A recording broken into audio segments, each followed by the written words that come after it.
Rare earths are 17 minerals that are difficult to find and obtain in most parts of the world. They are important because without them, almost all our lives will come to a standstill, as they are used in a plethora of things: mobile phones, cars, airplanes, missiles, radars, etc. China has over time acquired global domination of rare earths.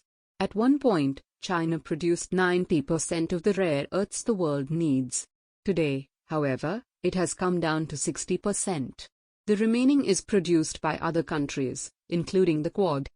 Of the 17 rare earths, neodymium is arguably the most needed in the world right now. Electric vehicles cannot function without this, and lithium, which is mostly found in Bolivia. Gupta explained that without neodymium, an iPhone cannot vibrate, AirPods would not work, and neither would wind turbines. This is because for all of them to work, they need to be powered by rare earth permanent magnets, REPM, which are the most powerful permanent magnets. Other elements like terbium, tritium and europium are crucial to targeting mechanisms in all weapons systems. China's monopoly. As of 2018, China had 44 million tons or 36.7% of the world's rare earth deposits. Brazil has 22%, Vietnam 18%, Russia 10% and India has 5.8%. The rest of the world, including the US and Japan, have 10.9% of rare earths. India has more rare earth deposits than Australia and the US combined, Gupta said. The process to obtain rare earths is environmentally destructive and produces radioactive waste. Increasingly, countries around the world have gone away from refining metals like these.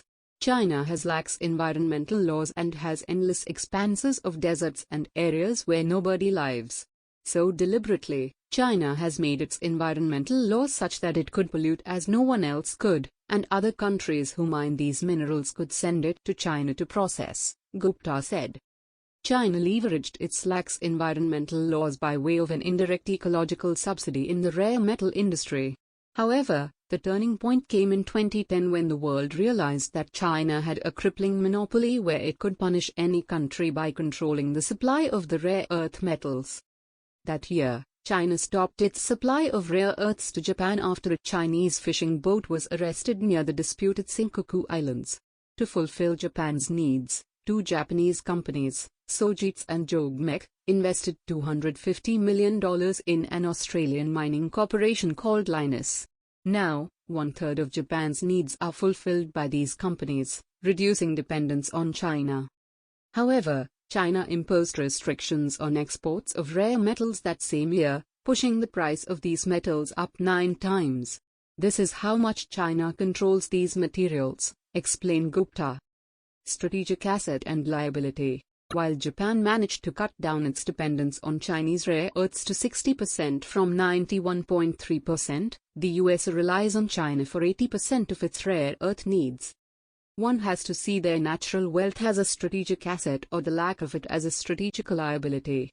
India has not been able to use its natural wealth as a strategic asset, which needs to be corrected, noted Gupta.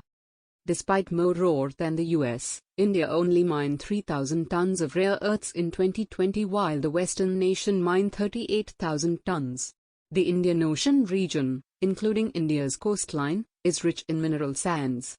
Meanwhile, Australia mined 17,000 tons and China mined 140,000 tons.